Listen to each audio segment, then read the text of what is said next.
नमस्कार, स्वागत है आपका। मैं हूं मनीषा गुप्ता और अंतर्राष्ट्रीय बाजारों में पाम के दाम चढ़ रहे हैं। सिर्फ 2024 की अगर बात करें तो शुरुआत से ही दामों में करीबन 18% की बढ़त आ चुकी है। वहीं देश में सोया और सनफ्लावर ऑयल का इंपोर्ट बढ़ा है। क्या है पाम की तेजी के कारण? क्या पाम में अभी और तेजी बाकी है या फिर कीमतों में गिरावट आएगी? और क्यों बढ़ रहा है सोया और सनफ्लावर ऑयल का इंपोर्ट इंडिया में?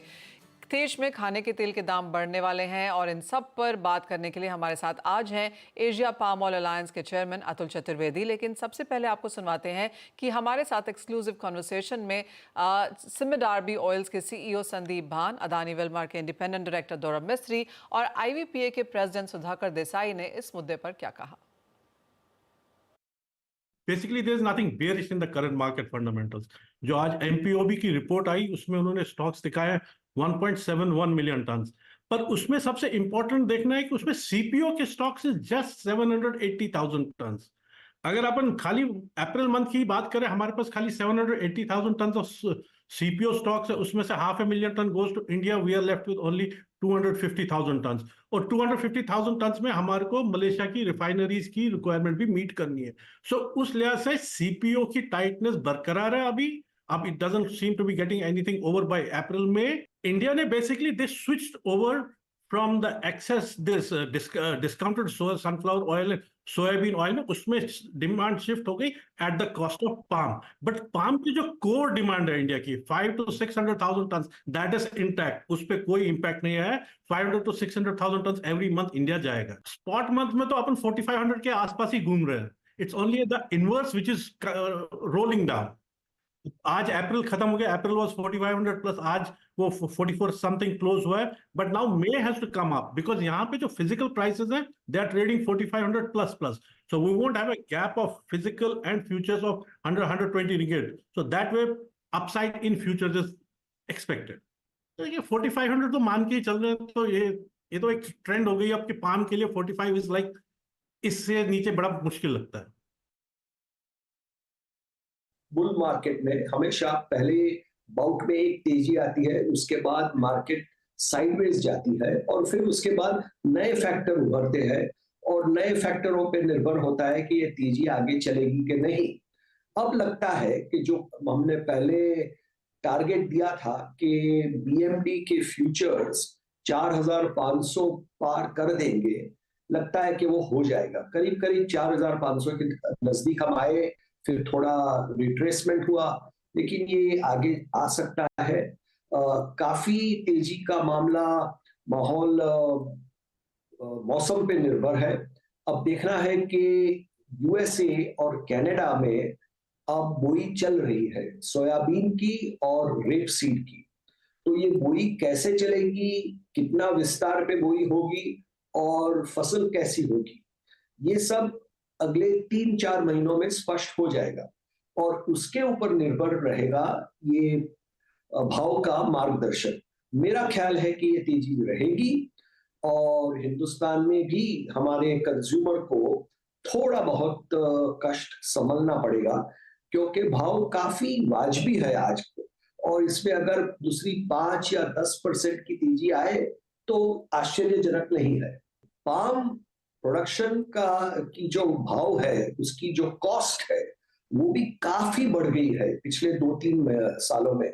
आप संदीप जी से पूछिए, वो तो बड़े प्लांटेशन वाले हैं मलेशिया और इंडोनेशिया में, और वो मेरे से समर्थन करेंगे कि इनकी मार्जिनल कॉस्ट, यानी हर एक टन पाम ऑयल ज्यादा बनाने की कॉस्ट आजकल अच्छे एफिशिएंट प्लांटेशन में करीबन 2,500 रिंगिट, 2,800 रिंगिट तक पहुंच गई है। तो अगर कॉस्ट इतनी बड़ी है तो फिर भाव भी बढ़ने चाहिए। और अब हर एक चीज में देखिए, वेजेस में देखिए, मिनिमम सैलरीज में देखिए, फर्टिलाइजर के दाम देखिए, तो कॉस्ट काफी बढ़ चुकी है और कॉस्ट के मुकाबले में दाम उतने नहीं बढ़े। तो ये कैचअप, जिसको हम इंग्लिश में कहते हैं, कैचअप हो रहा है, और ये कैचअप से ये करीब 15-18% की तेजी आई है और थोड़ी तेजी और भी आ सकती है। देखिए, एक बात मत भूलिए, दुनिया में 2 बड़ी लड़ाइयां चल रही है और लड़ाई के समय में हमेशा हमेशा तेजी आती है, इन्फ्लेशन आता है। ये हमको कभी भी भूलना नहीं चाहिए। Concern list of the inflation, edible oil का ज़्यादा चिंता रहा नहीं है पिछले 2-3 महीने से, आपने भी देखा है। तो edible oil has been very comfortable situation as far as India is concerned. But today on the spot, the key drivers today are globally that palm prices काफी ऊंचा है। जैसे अगर palm अगर $1,025 spot में है, तो soya is $972, sun oil is $975. This is simply because the spot markets in palm have been rationing off some demand. But this situation, I think, is correcting now. जैसे अभी पीओसी में मार्च beginning में जो एक बार 4500 भी मार्च में टच किया था, जैसे हमेशा होता है इमीडिएट एक्सुबरेंस आफ्टर पीओसी, उसके बाद धीरे धीरे अभी 4200 4110 के ऊपर 10 पर बीएमडी आ चुका है। तो आगे का अगर पाम ऑयल प्राइसेस देखे तो ये मई का $995 है और जून में $980 है। तो मतलब इस वक्त सोया, सन, पाम ये काफी चीजें मार्केट शेयर के लिए इंडिया में compete करेंगे। इसके वजह से मुझे लगता है कि प्राइसेस पाम के थोड़ा ईज ऑफ होना पड़ेगा। उसका मेन कारण ये है कि इंडिया ने फॉरवर्ड मार्केट में ऑलरेडी सोया और सन का परचेज कर चुका है। So, and immediately after Ramadan, we also expect production to increase in palm oil. So post for another 1 month, the situation may be tight. After that, I think BMD will head towards 4,000 ringgits and below. Next 6 months belongs to soft oils. I think you can imagine that soybean oil and sun oil is waiting for demand from India, and this will come at the cost of the market share to palm oil. So this rebalancing is very much required strategically. As far as prices are concerned, I think it will be just sideways, and probably soya and sun can increase a little bit, maybe 5-6%. But I would say as the production increases from May onwards, as we saw every year, palm prices should go down, adjusting itself. I wouldn't say that palm prices need to go to usual $100 to $200 discount to soya, but $50-60 discount is required for palm to regain its market share. All right, तो ये सुधाकर जी का कहना है। Of course हमने आपको ये भी बताया कि दौरब जी ने इसके बारे में क्या कहा और संदीप क्या कह रहे थे। सभी का मानना है कि अगले 2 महीने यहाँ पर पाम के लिए तेजी वाले रह सकते हैं, जहाँ पर $1000 के ऊपर के स्तर यहाँ पर बरकरार रहेंगे जहाँ तक पाम की बात है। और ऑफ कोर्स 4500 रिंगिट के आसपास के लेवल्स हमने यहाँ पर पाम में आते हुए देखे। आगे जाकर 5-6 महीने में एक रीबैलेंसिंग शायद यहाँ पर हो सकती है। अतुल चतुर्वेदी जी अब हमारे साथ यहाँ पर जुड़ चुके हैं। अतुल जी, आपको क्या लगता है, आप इन सबसे सहमत हैं? आज दिन भर में हमने काफ़ी सारी यहाँ पर खाने के तेलों की बातें की है और वो जो ब्यौरा है, समरी है, वो आपने भी सुनी होगी। आपकी क्या सेंस है अगले 2 महीने, आने वाले 6 महीने, कितने क्या चेंजेस, क्या पैटर्न्स में डिफरेंसेस आप बनता हुआ देखेंगे? देखिए, आपने सारे गुरुओं का इंटरव्यू ले लिया इंक्लूडिंग दुराब भाई। तो मेरा फॉर अ चेंज मैं प्रोबेबली सुधाकर के साथ थोड़ा इत्तेफाक रखता हूँ। और जहां तक पाम का सवाल है, सुधाकर ने बहुत अच्छा उस पॉइंट को कवर किया। So palm is pricing itself out. तो अगर सॉफ्ट ऑयल्स सब मतलब $1000 के नीचे बिक रहे हो, पाम $1000 के ऊपर हो, तो कहीं ना कहीं पाम की खपत में डेफिनेट हिंदुस्तान के अंदर प्रॉब्लम्स आएगी। और वो अपने दिखाई भी दे रहा है कि पाम का इंपोर्ट हिंदुस्तान में कम होने लगा है। और उसका रिएक्शन देखिए, कल मार्केट्स में दिखाई दिया कि एक दिन के अंदर $25 कल पाम ऑयल में निकल गए। तो मेरा तो ये मानना है कि आने वाले दिनों में पाम को थोड़ा और नीचे जाना पड़ेगा। मैं सुधाकर की बात से सहमत हूं कि $100 का शायद डिफरेंशियल ना भी रहे, पर $50-60 के डिफरेंशियल पे इसको आना पड़ेगा। और जहां तक कोर डिमांड का सवाल है, जो कि संदीप भी बोल रहा था, आई वुड से कि हिंदुस्तान में कोर डिमांड पाम की 4.5 से 5 लाख टन महीने की है। तो ठीक है, उतना तो तेल आता रहेगा। पर जो इंक्रीमेंटल डिमांड थी, जो नॉर्मल कोर्स में हम लोग करीब 8-1 लाख टन महीने का इंपोर्ट करते थे, तो वो जो एडिशनल डिमांड है वो सारी सनफ्लावर और सोया के ऊपर जा रही है। और जहां तक पर एक चीज जरा हम लोगों को वॉच करने वाली है कि वर्ल्ड इस समय थोड़ा जियोपॉलिटिकल इश्यूज ज्यादा तकलीफ दे रही हैं। और आई वाज जस्ट रीडिंग कि मिडिल ईस्ट जो है वो ऑलमोस्ट 40% वर्ल्ड का ये क्रूड ऑयल सप्लाई करता है। तो अगर उसमें कहीं ना कहीं कोई तकलीफ आई तो फ्रेट मार्केट्स में सबसे पहले उसका रिएक्शन दिखाई देगा अगर क्रूड भागा। और सेकेंडली हिंदुस्तान के अंदर ऑटोमेटिकली चूंकि रुपया कमजोर हो रहा है तो अपना इंपोर्ट कॉस्ट भी थोड़ी बढ़ेगी इन एक्चुअल रुपी टर्म्स। तो ये चीज थोड़ी कंस्ट्रक्टिव है बाजारों के लिए। बट इंटरनेशनल मार्केट बहुत ज्यादा कहीं भाग जाए मुझे नहीं लगता। इस लेवल से पाम को थोड़ा नीचे आना पड़ेगा।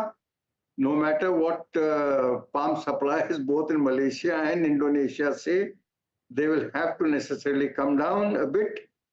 सोयाबीन की क्रॉप में कोई तकलीफ नहीं है, अवेलेबिलिटी में कोई तकलीफ नहीं है, सनफ्लावर की भी अवेलेबिलिटी में कोई तकलीफ नहीं है। तो मैं समझता हूँ आई थिंक बाजार जो हैं साइडवेज ही रहेंगे विद स्लाइट लोअर जाने का बायस। बट जुलाई आते आते तक बाजार थोड़े गर्म हो सकते हैं। तो मैंने आपसे पिछली मरतबा भी शेयर किया था कि मैं इस साल को 2 भागों में देख रहा हूं, एक तो जून तक, एक जून के बाद, और दूसरा आज की तारीख में एक चीज जो हम लोग अभी नजरअंदाज नहीं कर सकते हैं वो है मस्टर्ड की क्रॉप बहुत जबरदस्त है। और आज की तारीख में देखिए 10-12 लाख बोरी दिन की आ रही हैं और जो 6-7 रुपए का तेल हुआ करता था आज 100-102 की लेवल पे आ गया है। तो ये मस्टर्ड भी बाजारों को कहीं भागने नहीं देगा। जी हाँ, हैवी अराइवल्स यहाँ पर मस्टर्ड की हैं और उसकी वजह से भी एक सपोर्ट यहाँ पर प्राइसेस में है। लेकिन आपको भी लगता है अतुल जी कि सेकंड हाफ में यहाँ पर प्राइसेस और तेज हो सकते हैं? जैसे सुधाकर कह रहे थे सन सोया की अगर बात करें तो एक रीबैलेंस आना होगा, 4 से 6% की तेजी सेकंड हाफ में एक्सपेक्ट की जा सकती है।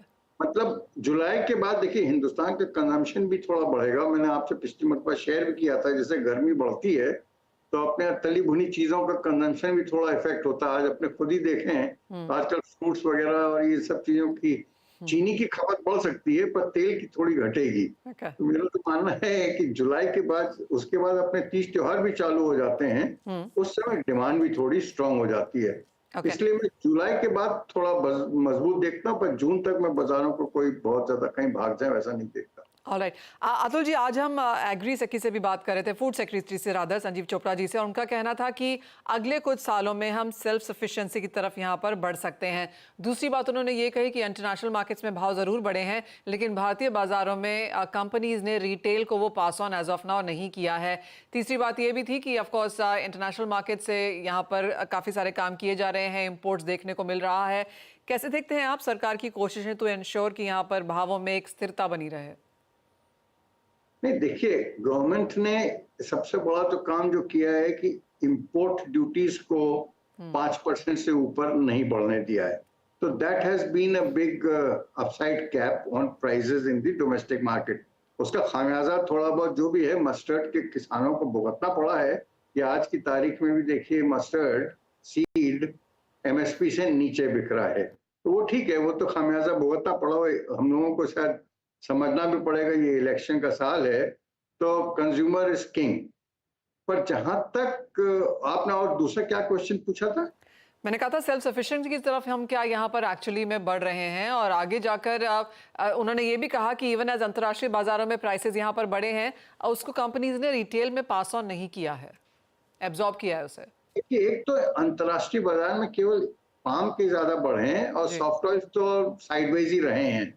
और एक जो कैलकुलेशंस में बहुत बड़ी कमी रहती है बिटवीन गवर्नमेंट एंड इंडस्ट्री, वो लूज ऑयल को कंपेयर करते हैं पैक्ड ऑयल से। हम लोग का ये मानना है कि लूज ऑयल और पैक्ड ऑयल के बीच में जो डिफरेंशियल होता है वो तकरीबन 25% का होता है। इसमें पैकेजिंग कॉस्ट आ जाती है 8-9% की, इसके बाद ट्रेड के जो डीलर मार्जिन और रिटेलर मार्जिन और वो सब आ जाते हैं, फिर डिस्ट्रीब्यूशन कॉस्ट वगैरह वगैरह सब आ जाती है। तो अगर कंपेयर करना ही है तो गवर्नमेंट को जो इम्पोर्टेड तेल है या जो भी है उसके ऊपर लैंडेड इन इंडिया प्लस उसका movement up to the factory और उसके ऊपर 25% के आप अगर उसके ऊपर कॉस्ट को ऐड करेंगे तब बेहतर होगा। तो अगर कंपेयर करना है तो लूज ऑयल को लूज ऑयल से करिए और पैक्ट टू पैक्ट से करिए। मैं नहीं समझता कि इंडस्ट्री पास ऑन नहीं करेगी, और इतना जो ये तेल का बाजार है वो अपने रिटेलर इतने ज्यादा कंपेटिटिव हैं कि कोई भी एक्स्ट्रा मार्जिन नहीं ले सकता, किसी को प्रीमियम नहीं मिलने वाला। एक और चीज, एक फाइनल सवाल खाने के तेलों पर, और सन और सनफ्लावर, सोया और सन यहाँ पर सस्ता हुआ तो हमने काफी सारा मंगाया, पाम कम हो गया। पाम सस्ता है तो पाम ज्यादा आता है इंडिया में। क्या इंडियन कंज्यूमर की प्रेफरेंसेस इतनी ज्यादा प्राइस सेंसिटिव है? इंडियन कंज्यूमर की सेंसिटिविटी प्राइसेस के मुतल्लिक बहुत ज्यादा है। आप देखिए groundnut over the years in 60s and 70s of last century, groundnut अपना मेन तेल हुआ करता था। जब ग्राउंडनट बहुत ज्यादा ऊंचा हो गया तो आज देखिए groundnut practically as an oilseed गायब हो गया है। वो टेबल ड्राई फ्रूट हो गया है या एक्सपोर्ट्स में जाने लगा, एज एन ऑयल सीड खत्म हो गया। तो Indian markets are definitely very very price sensitive. और सेकेंडली पाम ऑयल की जो क्या नाम इमेज है, उससे सोया और सन की इमेज कहीं बेहतर है। तो उसके बावजूद अगर वो सस्ता मिल रहा है तो कंज्यूमर तो वो लेगा ही लेगा, because he is getting something cheaper and better, तो वो शिफ्ट तो लाजिमी है। राइट तो ये तो ऑफ कोर्स खाने के तेलों की बात है, जहां पर सबने ही कहा कि इस साल को 2 हिस्सों में बांटा गया है। जो मेजर प्राइस मूव्स हैं वो शायद हम यहां पर अब जून जुलाई के बाद आता हुआ देखेंगे। ऑफ कोर्स तब तक क्लैरिटी भी आएगी इंटरनेशनल मार्केट्स की तरफ से, इंडियन मानसून में बुआई कैसी होती है उसके ऊपर भी, और बारिशों में ऑफ कोर्स खाने के तेलों की डिमांड फिर से यहाँ पर बढ़ जाती है, तो उन नंबर्स पे एक नजर रहेगी। लेकिन इसी के साथ एक समय है एक छोटे से ब्रेक का। अतुल चतुर्वेदी जी हमारे साथ बने हुए हैं। हम लौटेंगे तो बात यहाँ पर करेंगे चीनी की, क्योंकि यहाँ पर अंतर्राष्ट्रीय बाजारों में गिरावट है लेकिन भारतीय बाजारों में स्थिरता है।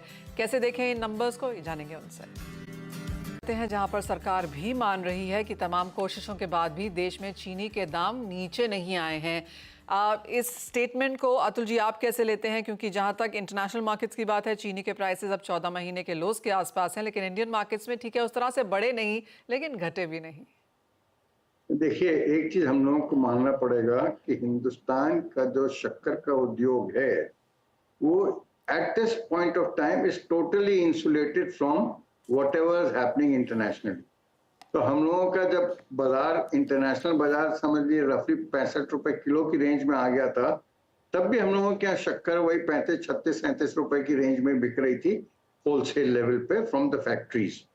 आज वहाँ के इंटरनेशनल बाजार 2-4 दिनों में गिरे हैं, तो भी अपने यहाँ का बाजार जो है वो वहीं उसी रेंज में है।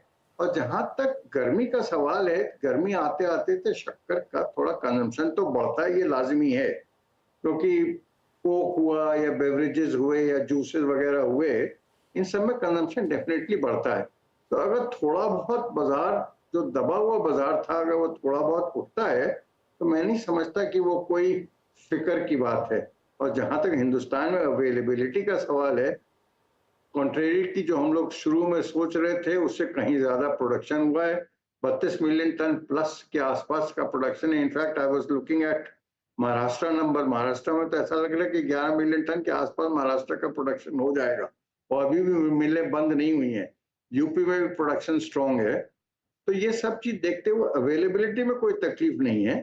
प्राइसेस भी बहुत ज्यादा हिंदुस्तान में भागना बहुत मुश्किल है, तो रेंज बाउंड ही रहेगा। और अगर ₹2 किलो की इन भावों से तेजी आ जाए तो मैं उसको तेजी नहीं मानता। तो मैं नहीं समझता कि गवर्नमेंट को कोई फिक्र की बात है। और जहां तक गवर्नमेंट का सवाल है, गवर्नमेंट तो एलोकेशन आज की तारीख में समझ लिए 25 लाख टन महीने का रिलीज कर रही है, तो उससे बाजार वैसे भी नहीं कहीं ज्यादा भाग पाएगा। तो मैं ज्यादा फिक्रमंद नहीं हूँ इसमें।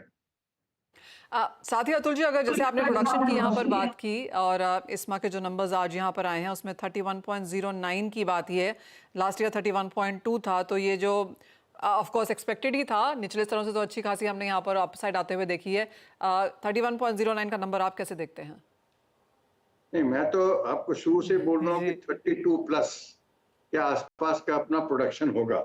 फर्क केवल ये है कि लास्ट ईयर से अगर कंपेयर करेंगे तो लास्ट ईयर में करीबन 3-3.5 मिलियन टन के आसपास डाइवर्जन था टुवर्ड्स एथेनॉल। इस मर्तबा diversion towards ethanol may not be more than 2 million tonne, या अभी गवर्नमेंट अगर मान लीजिए वो 0.8 मिलियन टन ऑयल रिलीज करती है तो शायद 2.3 या 2.4 के आसपास होगा। बट प्रोडक्शन जो एक्चुअल शुगर का प्रोडक्शन है वो मोर और लेस लास्ट ईयर लेवल के आसपास ही रहने वाला है. डाइवर्जन टू एथनॉल में भी मार्जिनली लोअर.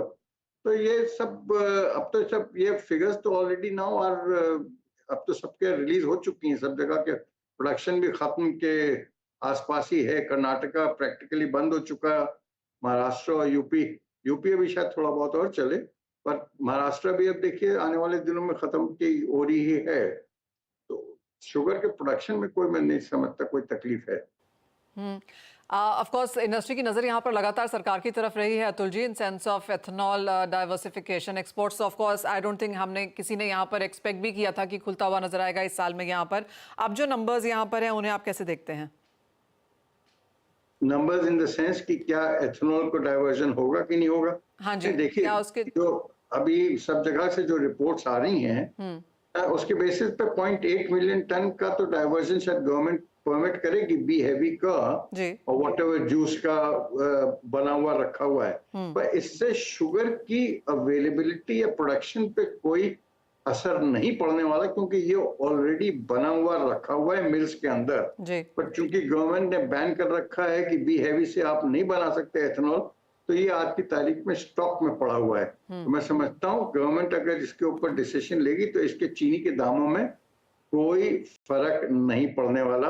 और अगर नहीं लेगी तो अल्टीमेटली मिलों को ज्यादा तकलीफ होगी कि उनका ब्याज बढ़ेगा और अल्टीमेटली वो वापस चक्कर तो बन नहीं सकती है जो मोलासेस भी हैवी मोलासेस हैं या मोलासेस हैं. तो मैं समझता हूँ जितनी जल्दी गवर्नमेंट ये डिसीजन लेके इसको ऑफिशियल करे वो एक वेलकम साइन होगा. अतुल जी, अब आगे जाके अब इस क्वार्टर अगले क्वार्टर में जैसे आपने कहा कि खाने के तेलों की चाहे मांग ना बढ़ती हो लेकिन चीनी की मांग तो हम यहाँ पर बढ़ता हुआ देखेंगे ही. गर्मियों में भी, शायद मानसून में भी आगे जाके शादियों का सीजन भी है, फेस्टिवल्स भी अब जोर शोर से शुरू हो जाएंगे यहाँ पर. तो किस तरह की डिमांड एस्टिमेट्स अब हम इस साल के लिए बनता हुआ देख रहे हैं? देखिए अभी हम लोग ये महसूस कर रहे हैं कि गर्मी आने से थोड़ी डिमांड तो डेफिनेटली इम्प्रूव हुई है, ग्राउंड लेवल डिमांड. पर हम लोगों का मानना है रफली हिंदुस्तान की अगर खुद का कंजम्पशन को गिने तो 28 से 28.5 मिलियन टन का हिंदुस्तान का कंजम्पशन है.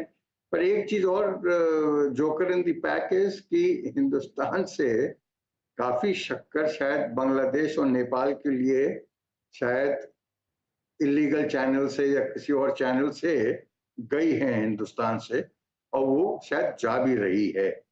तो अगर वो उसको भी अपने इंडियन कंजम्पशन में आप गिन लें तो अपना कंजम्पशन रफली 29 मिलियन टन हो जाएगा including unauthorised exports out of the country. तो अगर 29 मिलियन टन का भी कंजम्पशन गिने और ओपनिंग थी 5.6, प्रोडक्शन समझ लीजिए 32 and roughly 638, consumption 29, you still have a lot of sugar which will actually lie with the country. And 5.6 का जो opening stock था इस साल का वो end of the year 8.59 million ton हो जाए तो I would not be too surprised. Okay, export is out of the question at this point of time. जी हाँ, वो कैवियत देना बहुत जरूरी है. जी हाँ, एक्सपोर्ट यहाँ पर नहीं होगा लेकिन डाइवर्जन जो एथनॉल के लिहाज से है वो यहाँ पर बरकरार रहेगा. और ऑफकोर्स जैसे कहा कि एक्स्ट्रा स्टॉक यहाँ पर मिल्स के पास पड़ा ही हुआ है और आगे जाकर चीनी पर नजर रखना जरूरी भी है क्योंकि माना ये भी जाता है कि इलेक्शंस के समय में भी यहाँ पर ज्यादा चीनी का इस्तेमाल होता है. समर एंड मानसून एंड शादियों और फेस्टिवल में तो ऑफकोर्स यहाँ पर डिमांड बढ़ेगी. अतुल जी एज ऑलवेज बहुत शुक्रिया साथ जुड़ने के लिए और बहुत ही इत्मीनान से खाने के तेल और चीनी दोनों पर ही अपनी राय देने के लिए.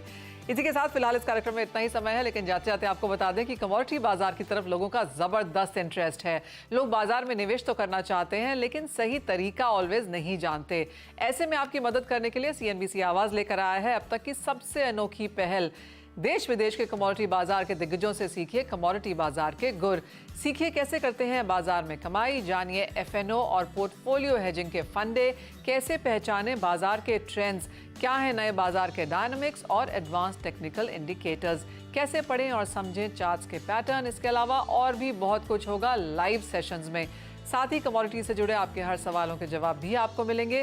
तो इस एक्सक्लूसिव वेबिनार का हिस्सा बनने के लिए आप अभी लॉग इन करिए सामने दिए गए लिंक पर.